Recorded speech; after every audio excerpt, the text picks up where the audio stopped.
Bem-vindo ao canal Leitura de Mangás e Manhwas. Capítulo 3 Bulinando o mais fraco. 2 semanas se passaram, desde o fato de Hajime ser o mais fraco de todos ter se tornado conhecido.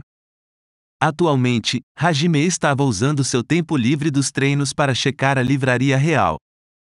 Em sua mão havia um enorme manual com o título Manual Ilustrado das Feras Mágicas do Continente do Norte. A razão para Hajime estar lendo este livro era porque depois dessas 2 semanas de treinamento, ele percebeu que ele era ainda mais inútil do que tinha imaginado. Contudo, ele poderia utilizar o conhecimento e a sabedoria para compensar sua falta de força. Assim, ele decidiu utilizar este tempo de folga para aumentar seu conhecimento. Hajime suspirou depois de ler o manual por algum tempo, assim, ele o jogou em sua mesa. Bang! Boom! O som assustou um bibliotecário que estava passando por perto, o que o fez encarar Hajime.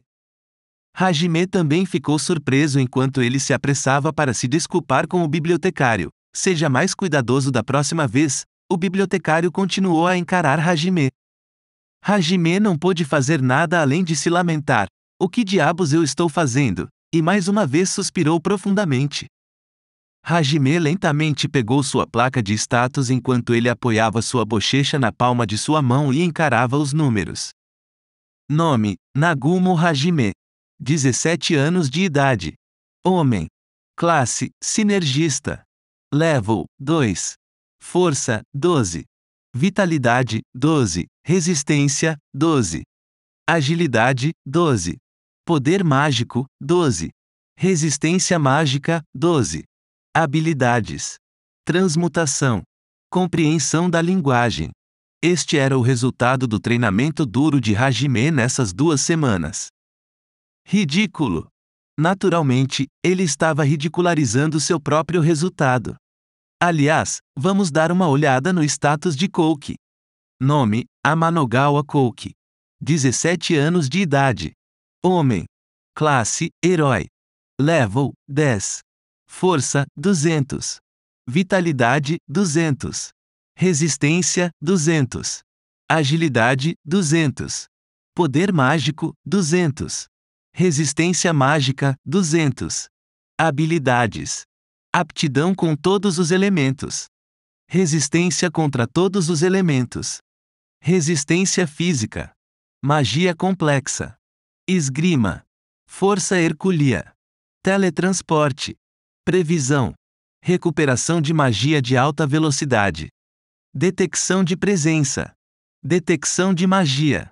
Superar limite. Compreensão da linguagem. A taxa de crescimento dele era quase 5 vezes maior do que a de Hajime. Além disso, Hajime também tinha percebido que ele não tinha aptidão com magia. Qual era o problema em não ter afinidade com magia? Vamos começar explicando o conceito de magia neste mundo. O processo de utilizar magia em Tortos era canalizar o poder mágico de seu corpo dentro de um círculo mágico para criar um encantamento, o que iria então ativar os feitiços. Não havia forma de ativar os feitiços diretamente com o poder mágico, você deveria construir os círculos mágicos correspondentes para invocar os respectivos feitiços. Aliás, o poder mágico que era canalizado em um círculo mágico iria aumentar proporcionalmente com o tempo do encantamento. A escala do círculo mágico iria se ampliar de acordo com a complexidade do feitiço, o que inevitavelmente levaria o círculo mágico a ficar maior. Por exemplo, o ataque bola de fogo era uma magia típica em RPG que precisaria de um círculo mágico com 20 centímetros de diâmetro. Técnicas básicas como atributo, poder, alcance, extensão e absorção mágica, o método para canalizar o poder mágico do corpo, eram necessárias. Outras coisas como indução e duração também eram necessárias para os feitiços, o que acabaria aumentando ainda mais o círculo mágico. Por outro lado, havia exceções para esses conceitos.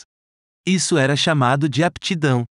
Basicamente, aptidão significa que algumas pessoas com constituições físicas únicas poderiam deixar algumas fórmulas de fora quando usarem magias.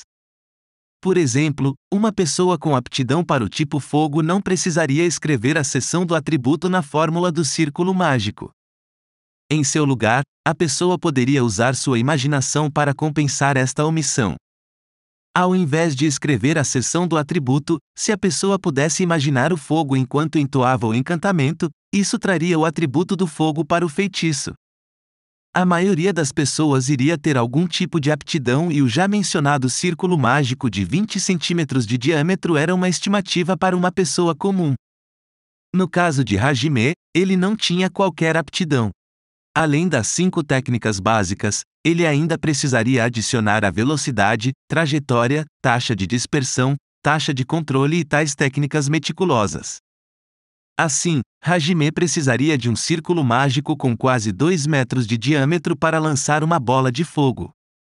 Isto não seria nada prático em um combate real. Havia 2 formas de gravar o círculo mágico.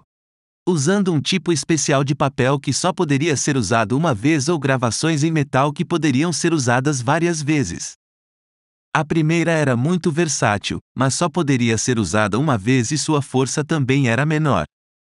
A segunda poderia ser usada várias vezes mas ainda manteria seu poder, mas seu feitiço não poderia ser alterado e os círculos mágicos eram grandes. Todos os sacerdotes e Ishtar usavam cajados que continham as gravações em metal. Bem, resumindo, não era algo prático para combates corporais, especialmente se a pessoa não tinha aptidão. Para a classe sinergista, que só poderia separar ou criar materiais, além de suas funções de produção, ela era inútil. Havia também os artefatos divinos que eram úteis para a transmutação. Hajime só recebeu um par de luvas com o círculo mágico para a transmutação gravado. Bom, havia alguma utilidade em criar buracos e armadilhas? Mesmo se Hajime pudesse fazer isso no chão, a escala seria grande demais. Ele iria se tornar um alvo fácil durante um combate. Durante essas 2 semanas, os colegas de Hajime o rotularam de imprestável. Não havia nada que ele pudesse fazer sobre isso, exceto acumular conhecimento. O futuro dele era sombrio e a única coisa que continuava a aumentar eram seus suspiros incessantes. Eu só deveria partir em uma viagem. Enquanto pensava desse jeito, Hajime espiou pela janela da biblioteca e encarou o céu azul do lado de fora. No fim, ele começou a pensar sobre seu futuro com seriedade ao se lembrar do conhecimento que ele estava meticulosamente adquirindo nas 2 últimas semanas. Hajime afundou em pensamentos profundos. É isso. Eu devo ir para o país dos demi-humanos. Um mundo místico sem Kemonomimi está fora de questão, contudo, eles estão localizados nas profundezas do Mar de Árvores. Graças à discriminação contra os demi-humanos, os únicos fora da floresta são escravos. De acordo com o conhecimento de Hajime, os demi-humanos eram discriminados e se escondiam no Mar de Árvores Altina que se espalhava pelo norte e sul no leste do continente. Por que eles eram discriminados? Porque eles não possuíam nenhum poder mágico. De acordo com as lendas, durante a Era de Deus, este mundo foi criado pelo deus Ei-sama e seus apóstolos usando magia antiga. A magia que era usada nesta era, não passava de uma versão degradada da magia antiga. Além disso, a magia era admirada por todos como um presente dos deuses. É claro que tudo isso era ensinamento da Igreja dos Santos. Graças a essa noção, os demi-humanos que não podiam usar nenhuma magia eram vistos pelos humanos como uma raça maligna abandonada pelos deuses. Assim, e quanto às feras mágicas? É dito que as feras mágicas são uma raça que traz desastre e não tem as bênçãos de Deus. Elas são apenas pestes. Hajime estava perplexo com este tipo de percepção tão genérica que os humanos tinham. Além disso, mesmo que os demônios fossem consultar um deus diferente de Ei-sama, a quem a Igreja dos Santos louvava, eles viam os demi-humanos da mesma forma que os humanos. Além disso, todos os demônios tinham alta aptidão com magia. Eles precisavam de encantamentos muito menores do que os dos humanos e um pequeno círculo mágico possuiria um enorme poder de fogo. Os humanos, devido à diferença entre os deuses que eles cultuavam, afirmavam que os demônios eram seus inimigos, mais ensinamentos da Igreja dos Santos, e discriminavam os demi-humanos que não eram amados pelos deuses. Os demônios agiam da mesma forma que os humanos. Pouco se sabia sobre a raça dos demi-humanos, mas eles provavelmente deveriam sentir o mesmo, não é? Todas as raças eram mesmo exclusivas. Se chegar no Mar de Árvores é impossível, então talvez eu deva ir para o Mar do Oeste? De fato, deve haver uma cidade marítima chamada Elysium. Se eu não puder ver uma pessoa com características animais lá, então eu quero ver sereias. Sereias são um dos romances dos homens. E eu também quero comer frutos do mar lá. A cidade marítima Elysium estava localizada na costa do Mar do Oeste e era conhecida como a cidade dos demi-humanos marinhos. Esta era a única tribo de demi-humanos que recebiam a proteção do reino. A razão era simples. Esta cidade fornecia 80% dos frutos do mar e materiais relacionados ao mar para os mercados do continente do norte. Não havia outros motivos. O que aconteceu com a presunçosa discriminação? Hajime estava enojado com este tipo de raciocínio. Depois de passar pelo Mar do Oeste, você poderia chegar ao grande deserto Guryuan. Neste deserto, havia uma rota comercial que também contava com um importante oásis, o Ducado de Ankad. Também havia o grande vulcão Guryuan. Este vulcão era um dos 7 grandes calabouços. Os 7 grandes calabouços eram as zonas mais perigosas deste mundo. Havia um desses calabouços localizado no sudoeste do reino Hairi, e o grande calabouço Orcus que estava localizado no centro do grande deserto Guryuan. Além disso, o já mencionado Mar de Árvores Altina era outro dos 7 grandes calabouços. Eles mencionaram 7, e mesmo assim, apenas 3 estavam registrados. Isso se deve ao fato dos outros calabouços serem apenas brevemente mencionados nos registros antigos. Suas localizações exatas não tinham sido confirmadas até hoje. No entanto, havia especulações sobre os grandes calabouços em certos lugares, tais como o Grande Canyon Rising, que atravessava o norte e o sul do continente, e o campo de neve Shun, na região nevada no sudeste do continente. O deserto ainda seria impossível. Se esse é o caso, eu posso apenas olhar para os escravos no Império. Eu ainda não tenho confiança de que eu vou ser capaz de manter a calma enquanto olho para uma pessoa com características animais que é tratada como uma escrava. O Império se referia ao Império Herlichite. Esta nação foi fundada por um grupo de mercenários durante uma guerra de larga escala contra os demônios 300 anos atrás. Esta era uma nação militar que empregava muitos mercenários e aventureiros poderosos. Esta nação era governada pela supremacia da força, o que a tornava uma nação muito obscura. As pessoas desta nação não se importavam muito sobre os problemas dos demi-humanos ou sua situação. Eles só iriam usá-los da forma que melhor os beneficiasse. Era por isso que havia muitos mercadores de escravos que lidavam com escravos demi-humanos. O império estava localizado entre o reino Hairi e a cidade comercial neutra de Furen. Como o nome implicava, Furen era uma cidade comercial independente que permanecia neutra. Este país era gerenciado corretamente ao utilizar seu poder econômico ao limite. Assim, ele era capaz de manter sua neutralidade. Você poderia conseguir qualquer coisa que desejasse nesta cidade. Ela não era considerada o centro do comércio por nada. No fim, eu não posso fugir se eu quiser voltar para casa. Ah! Droga, está na hora do treino. No fim, a única forma de escapar da realidade era sacudindo a cabeça. Percebendo que já estava na hora do treinamento, Hajime correu para fora da biblioteca com pressa. A estrada para o Palácio Real tinha uma distância pequena, contudo, ela era carregada de animação e confusão da capital real. O som dos mercadores promovendo seus bens, o som das crianças brincando e o som dos mais velhos repreendendo seus filhos animados demais, era um dia muito pacífico. Parece que eu não posso mesmo voltar para casa sem participar da guerra. Encarando o futuro período de depressão, Hajime escapou da realidade ao se deixar levar por um sonho pouco realista. Quando Hajime chegou ao campo de treinamento, já havia alguns estudantes conversando alegremente enquanto faziam treinamentos independentes. Parecia que Hajime tinha chegado mais cedo do que o esperado. Ele pegou uma espada do estilo ocidental que lhe foi dada e também começou seu treino livre. Subitamente, Hajime sentiu um ataque em suas costas e apressadamente deu um passo para frente. Quando ele viu a espada desembainhada que acabou de passar, ele começou a suar frio. Ele franziu o senho ao ver o rosto que ele estava esperando ver. Ele não podia fazer nada além de ficar com uma expressão irritada. Como era de se esperar, Iyama Daisuke e sua gangue, os 4 desgraçados, apelido que Hajime criou para eles, estavam atrás dele. Todas as vezes, eles iriam tentar causar problemas para Hajime durante o período antes do treinamento começar. Eles eram metade do motivo para Hajime estar tão depressivo durante os treinos, a outra metade era por causa de sua incompetência.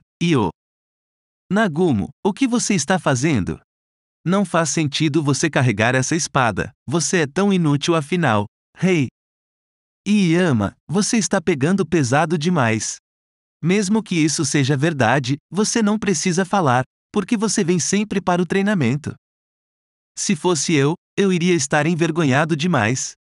Daisuke, já que esse camarada é tão patético, por que não deixamos ele treinar conosco? Iyama e o resto riram como loucos. Qual era o significado disto? Hey! Shinji, você não está sendo legal demais? Na verdade, eu também sou um cara legal, vamos treinar juntos, boa ideia. Nós somos super legais. Nós vamos desperdiçar nosso precioso tempo para ajudar este incompetente. Nagumo, você deve estar muito agradecido, não é? Depois de fazerem a sua encenação, Iyama e sua gangue eram só sorrisos enquanto eles levavam Hajime para um lugar isolado ombro a ombro. Além disso, os colegas que notaram essa cena apenas a ignoraram. Não, eu estou bem sozinho. Vocês podem me deixar sozinho. Assim, Hajime tentou rejeitar a proposta com diplomacia. Nós estamos indo além do treinamento para treinar um inútil como você e mesmo assim você diz isto para nós.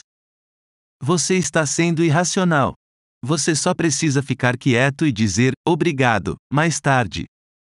Só essa palavra será o bastante. Enquanto Iyama dizia isso, ele bateu em Hajime. Hajime soltou um gemido enquanto seu rosto se distorcia pela dor. Hajime não se lembrava que eles eram do tipo de pessoa que iria recorrer à violência com tanta facilidade. Contudo, quando garotos adolescentes subitamente recebem um enorme poder, era apenas natural que eles se deixassem levar. Assim, eles eram incapazes de controlar a vontade de intimidar Hajime. Hajime, que não tinha poder para resistir, só poderia apertar seus dentes e aguentar. Pouco tempo depois, eles chegaram em um local isolado do campo de treinamento. Iyama fez Hajime voar com um soco violento. Hey! Levante-se logo! Este não é um período de treino feliz? Iyama Daisuke, Nakano Shinji, Saito Yoshiki e Kondo Reishi então cercaram Hajime. Hajime rangeu seus dentes e se levantou contra a vontade.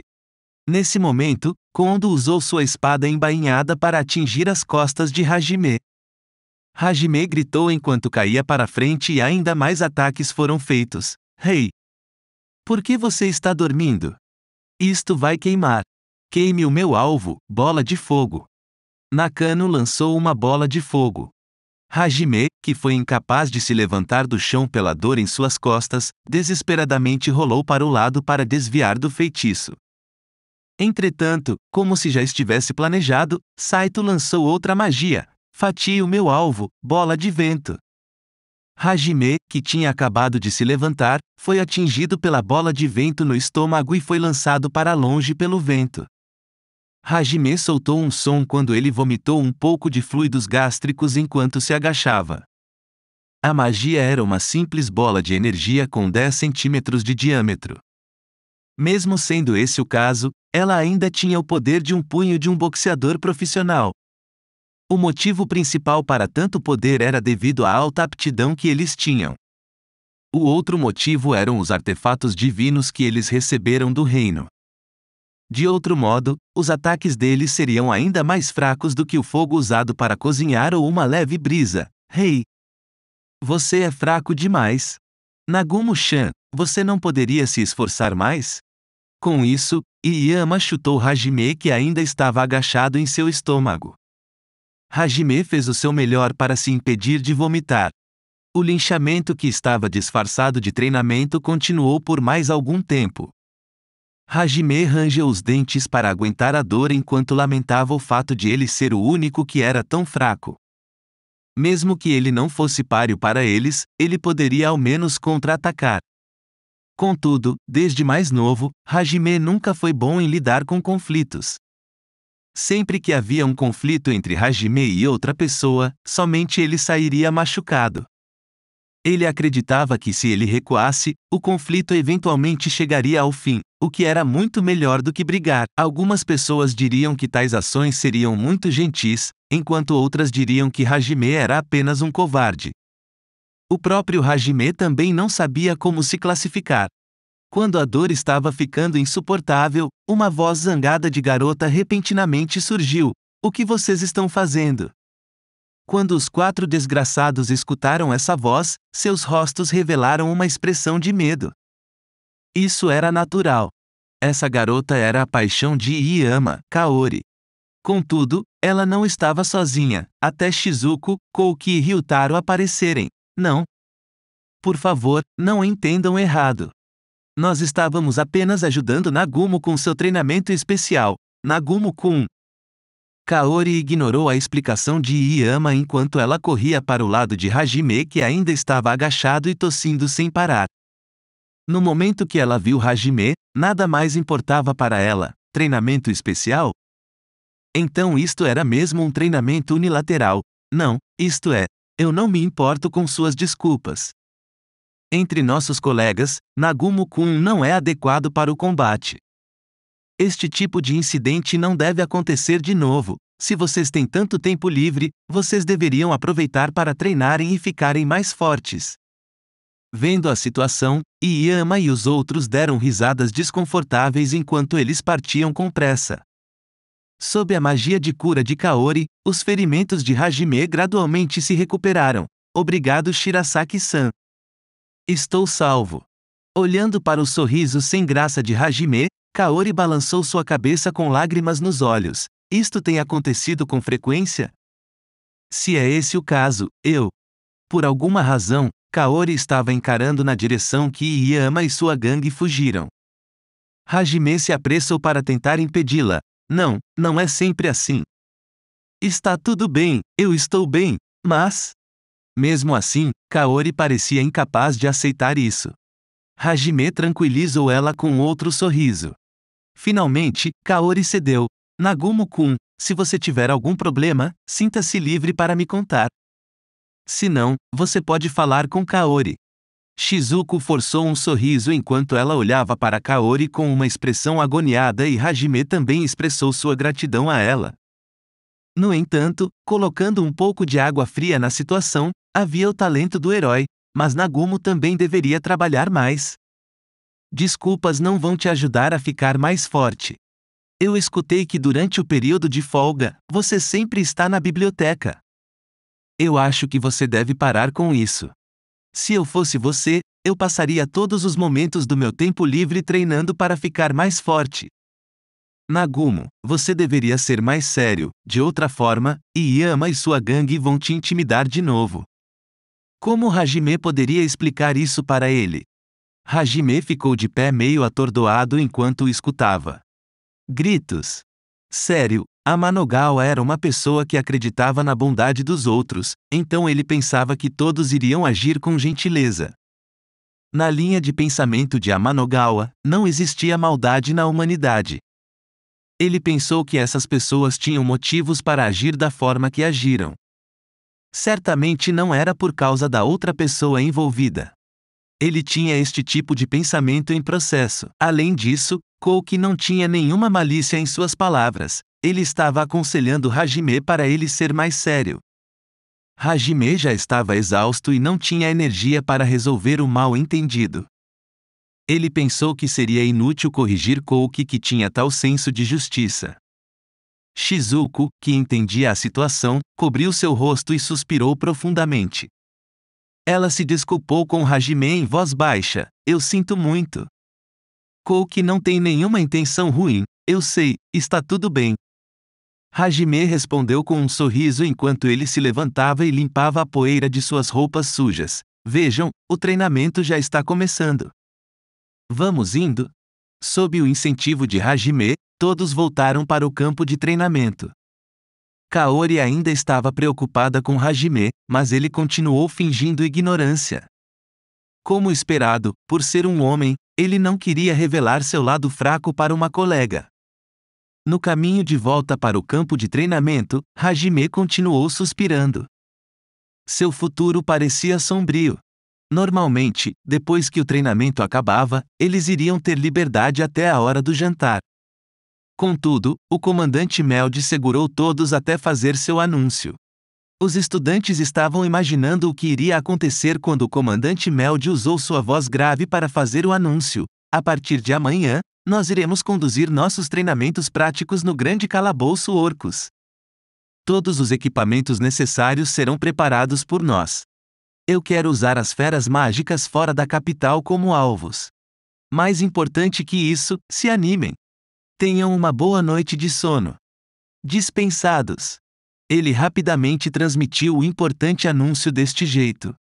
Entre os estudantes agitados e apressados, Hajime sentou nos fundos enquanto olhava para o céu. Meu futuro realmente parece sombrio. Obrigado por assistir até o fim. Se você gostou do conteúdo, nos ajude se inscrevendo no canal e deixando seu like.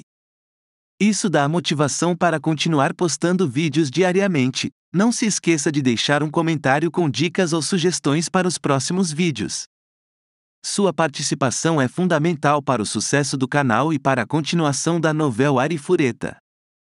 Aproveite para ativar as notificações e receber nossas atualizações.